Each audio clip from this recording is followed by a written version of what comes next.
ഓച്ചിറ ക്ഷേത്രത്തെപ്പറ്റി കേൾക്കാത്തവരായി ആരും തന്നെ ഉണ്ടാകില്ല. ക്ഷേത്രമെന്ന് പറയുമെങ്കിലും ഇവിടെ ക്ഷേത്രമില്ല. അമ്പലമില്ലാതെ ആൽത്തറയിൽ വഴുന്ന ഓംകാരമൂർത്തി കുടികൊള്ളുന്ന കിഴക്കേ ആൽത്തറയും പടിഞ്ഞാറേ ആൽത്തറയും. ഇവിടുത്തെ പ്രധാനപ്പെട്ട വഴിപാടുകളിലൊന്നാണ് ആൾരൂപ സമർപ്പണം. തടിയിൽ തീർത്ത മനുഷ്യൻ്റെ വിവിധ രൂപങ്ങൾ, സ്ത്രീയുടെയും പുരുഷൻ്റെയും മുതിർന്നവരുടെയും കുട്ടികളുടെയും നന്ദികേശൻ്റെയും അടക്കമുള്ള തടിയിൽ തീർത്ത വിവിധ തരത്തിലുള്ള ആൾരൂപങ്ങൾ നമ്മൾക്കിവിടെ നിന്ന് ലഭിക്കും.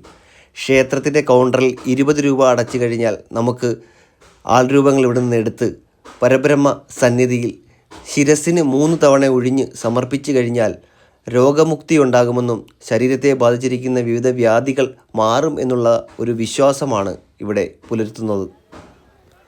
വർഷങ്ങളായി തുടർന്നു വരുന്ന ഒരു ആചാരമാണിത്. ക്ഷേത്രത്തിൻ്റെ പടിഞ്ഞാറേ ആൽത്തറയിലും കിഴക്കേ ആൽത്തറയോട് ചേർന്നുള്ള കൗണ്ടറുകളിൽ നിന്നും നമുക്ക് ഈ ആൾരൂപങ്ങൾ എടുക്കാൻ കഴിയും. ഓച്ചിറയിലെ മറ്റൊരു പ്രധാനപ്പെട്ട വഴിപാടാണ് 8 കണ്ടം ഉരുളിച്ച. വാദ്യമേളങ്ങളോടെ നാദസ്വരത്തിൻ്റെയും തകിലിൻ്റെയും മുത്തുകുടയുടെയും ഒക്കെ അകമ്പടിയോടെ നന്ദികേശന്മാരോടൊപ്പം ക്ഷേത്രത്തിനും 8 കണ്ടത്തിനും വലം വെക്കുന്നതാണ് ചടങ്ങ്. 200 രൂപ രസീത് കൗണ്ടറിൽ നിന്നും ഒടുക്കിയാൽ ഈ വഴിപാട് നമുക്ക് നടത്താൻ സാധിക്കും.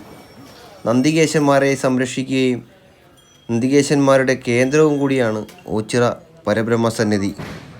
അശരണരും ആലംബഹീനരുമായ നിരവധി ആൾക്കാരുടെ ആശ്രയ കേന്ദ്രം കൂടിയാണ് ഓംകാരമൂർത്തി കുടികൊള്ളുന്ന ഓച്ചിറ പരബ്രഹ്മക്ഷേത്രം.